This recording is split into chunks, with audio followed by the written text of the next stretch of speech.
Hello everyone, আজকে আমি তোমাদের সাথে শেয়ার করব একটা রান্নার ভিডিও। আর আশা করি তোমরা বুঝেই গেছো যে আমি তোমাদের সাথে কি শেয়ার করব। আজকে আমি রান্না করেছি চিংড়ি মাছের মালাইকারি।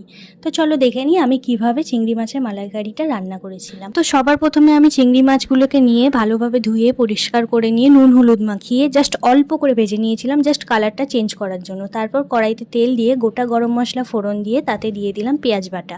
পেঁয়াজ বাটাটা একটু ভাজা হলে তার মধ্যে দিয়ে দেবো আদা রসুন কাঁচা লঙ্কা বাটা, তারপর দিয়ে দেবো কেটে রাখা টমেটো।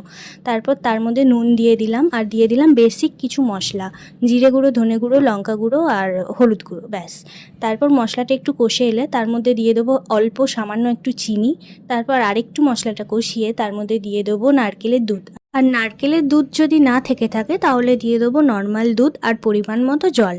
তারপর দুধটা দেওয়ার পর আমরা গ্যাসের ফ্লেমটাকে একদম লোতে রেখে যতক্ষণ না গ্রেভিটা ফুটে উঠছে ততক্ষণ লোতেই রাখবো।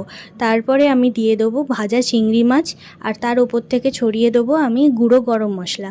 ব্যাস, আমাদের রেডি চিংড়ি মাছের মালাইকারি। সাথে একটু গরম ভাত হলে আর কিছুই লাগবে না। তো রেডি আমাদের চিংড়ি মাছের মালাইকারি। এবার তোমরা বাড়িতে একটু ট্রাই করে নিশ্চয়ই আমাকে বলো।